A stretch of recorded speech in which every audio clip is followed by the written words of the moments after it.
तो कक्षा 9वीं का इस तरीके से आपका 10 दिसंबर को सामाजिक विज्ञान का पेपर आने वाला है और यही आपका पैटर्न रहेगा। यहाँ पे आप देख सकते हैं कुछ इस तरीके से आपके क्वेश्चन के निर्देश दिए गए होंगे और यही आपका पैटर्न रहेगा। क्योंकि इस तरीके से क्वेश्चन का पैटर्न आ रहा है क्योंकि ओपन बोर्ड आपकी पेपर जो है बना करके भेज रहा है। देखिए, और ये रहेगा आपका एक मॉडल पेपर जैसे हम पूरा कंप्लीट करेंगे। इससे आपके देखिए बहुत सारे क्वेश्चन, जैसे मैंने हिंदी की तैयारी करवाई थी, आप पिछला वीडियो देख सकते हैं, मैंने हिंदी का पूरा सॉल्यूशन के साथ डाल दिया है ताकि आप अपना मिलान कर सकें। तो देख सकते हैं उसमें से बहुत सारे क्वेश्चन मेरे बताए हुए आए हुए हैं, है ना।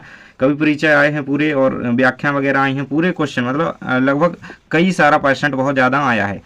अब हम देखेंगे सामाजिक विज्ञान की पूरी तैयारी। ये वीडियो पूरा आप देख लीजिएगा तो आपके पेपर में इससे बहुत सारे क्वेश्चन आपको देखने को मिलेंगे। सबसे पहले निर्देश पढ़ लेते हैं। ये सारे निर्देश आपको दिए गए हैं, सभी प्रश्न हल करना अनिवार्य है।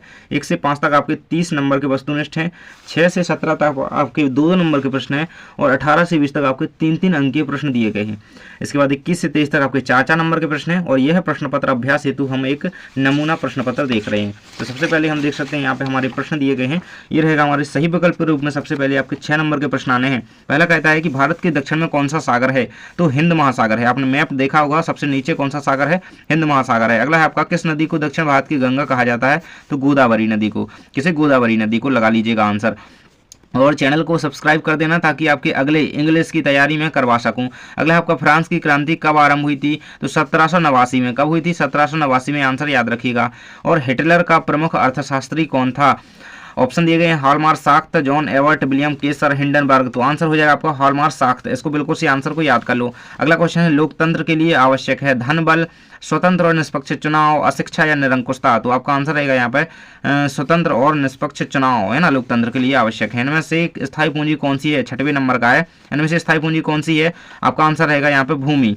तो इस तरीके से हमारे सभी आंसर ये हो जाते हैं सही विकल्प के कंप्लीट। अभी तक आपने चैनल को सब्सक्राइब नहीं किया तो कर लेना, क्योंकि आपके पूरे पेपर यहाँ पे आपकी कवर करवाए जाएंगे, है ना, तैयारी आपकी करवाई जाएगी। और आगे आपकी वार्षिक परीक्षा का भी टाइम टेबल आ चुका है, तो उसकी तैयारी आपको करनी है, तो सब्सक्राइब कर लेना ताकि आपकी तैयारी में करवा सकूं। देखिए, रिक्त स्थानों की पूर्ति कीजिए। 6 नंबर के रिक्त स्थान है आपके। पहला कहता है कि भारत की भूमि का क्षेत्रफल खालिस्तान वर्ग किलोमीटर है, तो कितना है, 32,87,263 वर्ग, है ना, 263 वर्ग किलोमीटर। इसको याद रखना, ये आपका रहेगा। अगला है आपका लोगों का एक स्थान से दूसरे स्थान पर जाकर के बसना खालिस्तान कहलाता है, तो क्या कहलाता है, प्रवासन कहते हैं उसे। क्या कहते हैं, प्रवासन। ये उत्तर में आपको लगा लेना है। अगला है खालिस्तान पुस्तक को क्रांति का बाइबल कहा जाता है। किस पुस्तक को, तो दास कैपिटल को। दास कैपिटल को क्रांति का बाइबल कहा जाता है, ये उत्तर में याद कर लेना, दास कैपिटल हो जाएगा।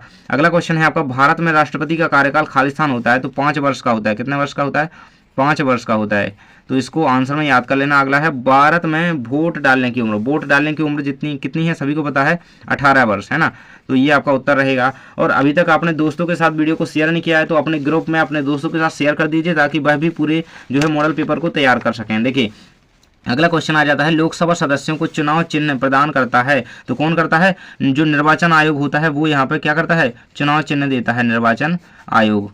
ये आपका उत्तर हो जाएगा, निर्वाचन आयोग इस वाले का। अगला है आपका सत्य असत्य के रूप में आपको क्वेश्चन लिखना है, तो 6 नंबर के आपके आने वाले हैं। पहला क्वेश्चन है भारत दुनिया का क्षेत्रफल की दृष्टि से 7वां बड़ा देश है, तो ये आपका बिल्कुल सत्य हो जाएगा। अगला क्वेश्चन कहता है कि रूस में सामूहिक खेती को कुल खोज कहा जाता है, तो ये भी आपका सत्य रहेगा, है ना, ये आपके। अगला है आपका भारत एक धर्मनिरपेक्ष राज्य है, ये भी आपका बिल्कुल राइट है, सत्य रहेगा। अगला है लोकतंत्र में शासकों का चुनाव जो है जनता द्वारा किया जाता है, ये भी सत्य रहेगा। नेक्स्ट है हमारा भारत में आम चुनाव प्रत्येक 5 वर्ष बाद होते हैं, है ना, तो ये भी सही रहेगा। अगला है आपका उत्पादन भूमि श्रम और पूंजी उत्पादक के कारक हैं, है ना, तो ये आपका जो है असत्य हो जाएगा। उत्पादन भूमि जो है ये शायद आपका असत्य है कि सत्य है, उत्पादन भूमि की बात कर रहा है, श्रम और पूंजी उत्पादन के जो है कारक हैं, तो ये भी सही आपका यहाँ पे आंसर रहेगा इसका। यहाँ पे हमारी सही जोड़ियाँ आ जाती हैं जो कि 6 नंबर की हैं। तो पहला दिया गया है प्राकृतिक संसाधन, तो इनमें से प्राकृतिक संसाधन कौन सा है, आप देख सकते हैं कि भूमि जो है प्राकृतिक संसाधन है ना, तो ये मानव ने नहीं बनाई है, प्रकृति से मिली है हमें, तो ये हो जाएगा आपका आंसर यहाँ पे इसका प्राकृतिक संसाधन। और चैनल को सब्सक्राइब कर लेना ताकि आपको अगले विषय की सब्जेक्ट की इसी तरीके से वीडियो मिल सके, है ना। सब्सक्राइब का बटन नीचे है, जल्दी से दबा दो और सब्सक्राइब करके जुड़ जाइए। अगला है आपका आज़ाद हिंद फौज। आज़ाद हिंद फौज की रचना किसने की थी, नेताजी सुभाष चंद्र बोस ने। मत्स्य पालन, तो मछली मछली पालन जो है प्राथमिक क्षेत्र के अंतर्गत आता है ना। अगला है आपका डॉक्टर राजेंद्र प्रसाद, ये थे आपके संविधान सभा के अध्यक्ष थे, है ना, तो इनको कंप्लीट कर लेना, ये संविधान सभा के अध्यक्ष थे। अगला है आपका ड्यूमा, तो रूस की संसद का नाम है ड्यूमा, है ना, रूस की संसद का नाम है ड्यूमा, ये रहेगा 5वें का। अगला है गेस्टापो, तो गेस्टापो की जोड़ी मिल जाएगी आपकी गुप्तचर सेवा से, ये 6वें का मिल जाएगा, है ना। ये किसका है, ये तीसरे का है, ये दूसरे का है, और ये आपका चौथे का है, ये पहले का। इस तरीके से हमारी 6 की 6 सही जोड़ियां होती हैं कंप्लीट, इन्हें आप कर लीजिए अच्छी तरीके से कंप्लीट, है ना। तो ये हो जाती है हमारी कंप्लीट, थोड़ा ये आपका ये रहेगा ना। चलिए आगे बढ़ लेते हैं आपके अगले पेज की ओर। देखिए यहाँ से हमारे एक शब्द या वाक्य में उत्तर आ जाते हैं 6 नंबर के, है ना। तो यहाँ पर रहेगा लोकसभा के सदस्यों का चुनाव किस प्रणाली से होता है, तो उसे कहते हैं सरल बहुमत प्रणाली। इसका आंसर क्या लिखिएगा, सरल बहुमत प्रणाली। देखिए ये आपका उत्तर में लिख देना है, सरल बहुमत प्रणाली के द्वारा यहाँ पर लोकसभा के सदस्यों का चुनाव होता है। अगला है हीराकुंड बांध किस नदी पर बना है, तो महानदी पर हीराकुंड बांध बना हुआ है, इसका उत्तर ये रहेगा आपका। अगला तीसरे नंबर का आ जाता है गंगा नदी की प्रमुख सहायक नदियों के नाम लिखिए, तो कौन कौन सी है, घाघरा नदी हो जाएगी एक आपकी, है ना, गोमती नदी हो जाएगी गंगा की सहायक नदी, और हो जाएगी कौन सी, गंडक भी लिख सकते हैं ना, गंडक, और यमुना नदी भी गंगा की सहायक नदियों में गिनी जाती है, यमुना भी लिख सकते हैं। चौथे नंबर का प्रश्न है भारत की सबसे लंबी तटरेखा वाला राज्य कौन सा है, तो गुजरात है, गुजरात इसका आंसर हो जाएगा। और अगला क्वेश्चन है 5 नंबर का 1917 की रूसी क्रांति को किस नाम से पुकारा जाता है, तो उसे जो है अक्टूबर क्रांति के नाम से जाना जाता है। कौन सी नाम से, अक्टूबर क्रांति, आपको उत्तर में लिख देना है, ये आपका यहाँ पे आंसर हो जाएगा। और अभी तक चैनल को सब्सक्राइब और वीडियो को लाइक नहीं किया है तो कर लीजिएगा ताकि आपको हर एक वीडियो मिल सके। अगला है 6वें नंबर का पालमपुर में सिंचाई का मुख्य साधन क्या है, तो सिंचाई का मुख्य साधन आपका इस गाँव में, पालमपुर का गाँव की कहानी आपने पढ़ी होगी, उसमें है कुएँ और नलकूप, है ना। सिंचाई के लिए कुएं के पानी का यूज किया जाता था, या फिर नलकूप भी लिख सकते हैं, दोनों को लिख दीजिएगा तो और भी सही रहेगा, कुएं व नलकूप लिख दीजिएगा आंसर में। तो इस तरीके से इसका स्क्रीनशॉट आप ले लीजिए, ये आपके हो जाते हैं कंप्लीट। आगे बढ़ते हैं, हम यहाँ से आपके 6 नंबर का प्रश्न आता है जो कि आपका 2 अंकीय प्रश्न है। भारत में कितने केंद्र शासित प्रदेश हैं, तो 8 केंद्र शासित प्रदेश हैं, उनके नाम लिखने हैं आपको, है ना। अथवा मैं कहता भारत के पड़ोसी देशों के नाम लिखिए। मैं एक एक करके आपको सारे प्रश्नों के उत्तर बताऊंगा, तो आपको वीडियो में बने रहना है और जल्दी से वीडियो को लाइक कर दो। देखिए भारत के केंद्र शासित प्रदेश कौन कौन से होते हैं, अंडमान निकोबार हो जाता है, चंडीगढ़ हो जाता है, दिल्ली हो जाता है ना। तो ये सारे हैं भारत के केंद्र शासित प्रदेश, 8 कुल प्रदेश हैं भारत में केंद्र शासित प्रदेश के रूप में, है ना। तो इनको बिल्कुल अच्छी तरीके से कंप्लीट कर लेना। ये रहेंगे आपके सामने, उत्तर दिया गया है, इसका स्क्रीनशॉट कर लो। अथवा में क्वेश्चन था कि भारत के पड़ोसी देशों के नाम लिखिए, तो पाकिस्तान, चाइना, नेपाल, भूटान, बांग्लादेश, ये सारे क्या है, पड़ोसी देश हो जाते हैं, इनको उत्तर में लिख लीजिएगा।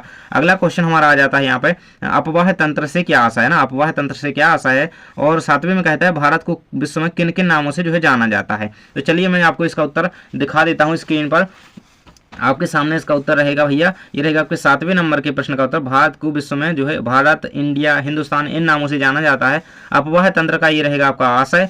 तो अपवाह तंत्र से तात्पर्य उन नदियों या सहायक नदियों और जलधाराओं की समूह से होता है जो कि समुद्र और झील या अन्य जलाशयों तक पहुंचाती हैं। मतलब देखिए एक तरीके से अपवाह तंत्र है, नदियां सहायक नदियां हो गई और इनकी धारा क्या है, झीलों तक, किसी बड़े जलाशय में जाकर के चली जाती हैं। तो ये क्या है, एक पूरे अपवाह तंत्र का जो है निर्माण करती हैं। तो इसको आप कंप्लीट कर लीजिएगा, ये रहेगा आपका, है ना।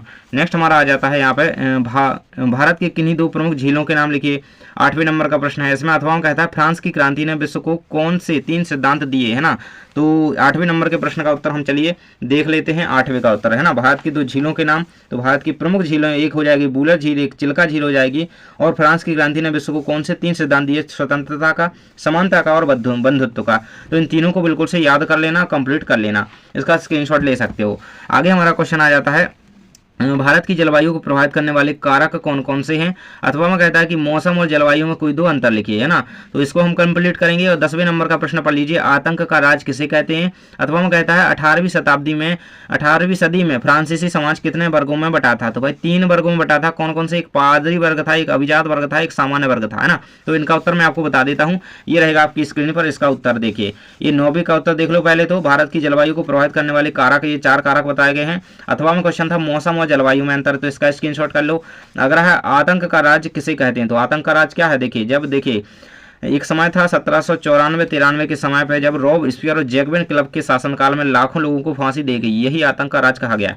18वीं शताब्दी में फ्रांसीसी समाज कितने वर्गों में, 3 वर्गों में बटा था। तो पादरी, अभिजात और आम जनता में, है ना, सामान्य वर्ग एक तरीके से कह सकते हैं, आम जनता। अगला आपका आ जाता है यहाँ पे कार्ल मार्क्स का पूंजीवाद विचार क्या था, है ना। ये रहेगा आपका 11 नंबर का प्रश्न। इसके अथवा वाला क्वेश्चन हम देख लेते हैं। द्वितीय इंटरनेशनल क्या था। इसके बाद आ जाता है 12 नंबर का प्रश्न जो कि कहता है कि लोकतांत्रिक सरकार क्या होती है, अथवा में है संविधान सभा क्या है। ये रहेगा आपके 11 नंबर के प्रश्न का उत्तर। यहाँ पे कार्ल मार्क्स का पूंजीवाद पर क्या विचार था, तो ये रहा उनका विचार। और द्वितीय इंटरनेशनल क्या था, तो ये आंसर दिया गया है। अभी तक आपने चैनल को सब्सक्राइब नहीं करा है तो कर लेना, ताकि आपको हर एक सब्जेक्ट का वीडियो मिल सके।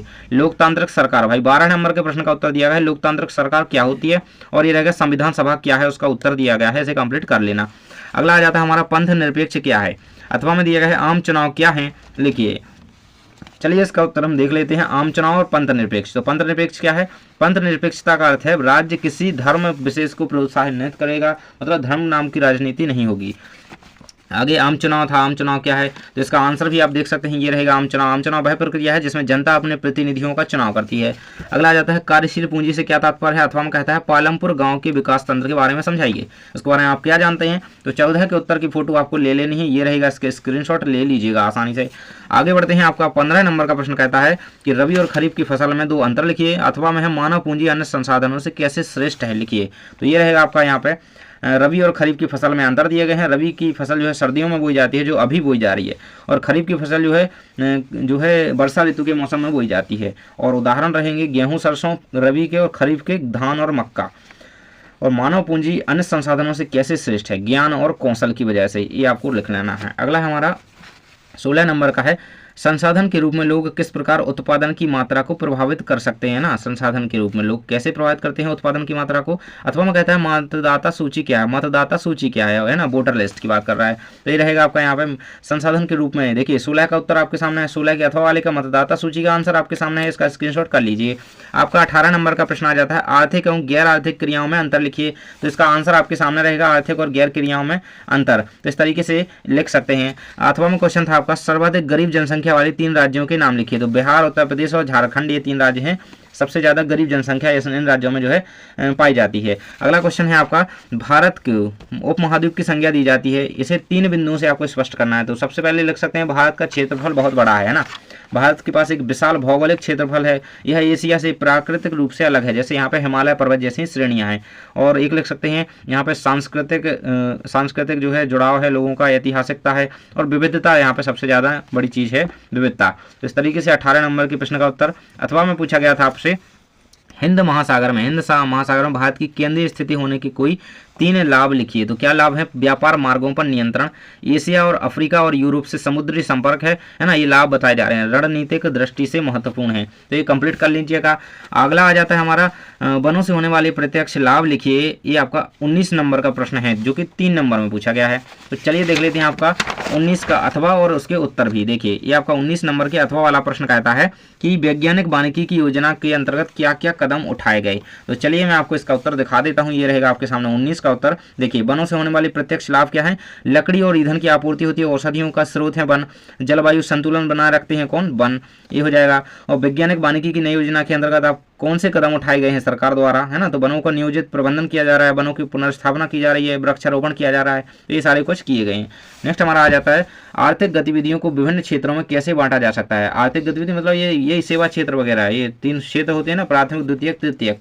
तो ये कैसे बांटा जा सकता है, तो इन्हें 3 क्षेत्रों में बांटा गया है, प्राथमिक, द्वितीयक, तृतीयक। ये रहेंगे आपके। प्राथमिक क्षेत्र में खेती आती है यानी कि कृषि होती है, द्वितीय क्षेत्र में उद्योग वगैरह आते हैं, कपड़ा उद्योग वगैरह जैसे, है ना, और तृतीय क्षेत्र में सेवाएं आती हैं जैसे बैंकिंग हो गया, है ना, ये सारी कुछ। अगला है आता है आपका अथवा में कहता है मानव संसाधन भूमि और भौतिक पूंजी जैसे अन्य संसाधनों से कैसे भिन्न है, समझा करके लिखिए। तो 20 के अथवा का उत्तर आपके सामने है। तो मानव संसाधन जो है ज्ञान और श्रम और कौशल की शक्ति होती है इनमें, मानवों में, है ना, और जबकि भूमि और पूंजी ये निर्जीव संसाधन है, इनमें ज्ञान और जो है श्रम की शक्ति नहीं होती है। अगर आ जाता है हमारा 21 नंबर का प्रश्न जो कि है लोकसभा की शक्तियों को वर्णन कीजिए 4 नंबर में। और अथवा में कहता है भारत में निर्धनता रेखा का आकलन कैसे किया जाता है। देख लेते हैं, यहाँ पे आपके सामने आंसर रहेगा लोकसभा की शक्तियों को वर्णन, ये रहेगा उत्तर। कानून बनाने की शक्ति लोकसभा के पास होती है, वित्तीय बजट, है ना, बजट पास करने की शक्ति लोकसभा के पास होती है, और प्रधानमंत्री को जिम्मेदार ठहराना, है ना, तो ये भी शक्ति लोकसभा के पास यहाँ पे होती है। इस तरीके से अगला क्वेश्चन रहेगा आपका अथवा में भारत में निर्धनता रेखा का आकलन कैसे किया जाता है। तो प्रति व्यक्ति आय के आधार पर, है ना, मतलब व्यक्ति की, जो व्यक्ति कमाई कर रहा है उसके आधार पर जो है निर्धनता रेखा का आकलन किया जाता है। इसके बाद अगला क्वेश्चन हमारा आ जाता है लोकतंत्र में चुनाव की जरूरत क्यों है, लिखिए। 4 नंबर में क्वेश्चन पूछा गया है। अथवा हम कहता है आचार संहिता क्या होती है ना, जब चुनाव वगैरह होते हैं तो चुनाव के पहले आपने सुना होता है कि आचार संहिता लग गई, है ना, तो वो वही आचार संहिता ये रहेगा आपका। लोकतंत्र में चुनाव की जरूरत क्यों होती है, तो जनता को प्रतिनिधि चुनने का अधिकार मिलता है ना, सरकार की जवाबदेही सुनिश्चित होती है। आचार संहिता क्या होती है, तो आचार संहिता एक दिशा निर्देश है जिसे चुनाव के समय राजनीतिक दलों, है ना, पॉलिटिकल पार्टीज और उम्मीदवारों द्वारा अनुसरण किया जाता है ना, ताकि चुनाव निष्पक्ष और स्वतंत्र रूप से जो है सुनिश्चित किया जा सके। अगला क्वेश्चन हमारा लास्ट नंबर का आ जाता है, भारत के सीमाकार मानचित्र में निम्नलिखित को दर्शाइए। 4 नंबर का प्रश्न है, ये रहेगा आपका। अरावली श्रेणी, पूर्वी घाट, विंध्य श्रेणी, महानदी, बैरन ज्वालामुखी, इनको दर्शाना है आपको। तो इनको देखिए, इनके लिए आपको क्या करना है, इनके आंसर आपको चाहिए तो चैनल को सब्सक्राइब कर लो। मैं एक छोटी सी वीडियो डाल दूंगा शॉर्ट टाइप, तो उसमें आपको आंसर मिल जाएंगे। और आपने अभी तक सब्सक्राइब नहीं कराया ना, तो सब्सक्राइब कर लेना, ताकि आपको यहाँ पर हर एक सब्जेक्ट की तैयारी में करवा सकूँ। तो हम आपकी 1 से लेकर के 23 तक के सभी प्रश्नों के आंसर कंप्लीट कर चुके हैं। आपने अभी तक यदि सब्सक्राइब नहीं किया है तो सब्सक्राइब कर लीजिए, ताकि आपको हर एक सब्जेक्ट का वीडियो मिल सके। Thanks for watching. अगला वीडियो जरूर से देख लेना।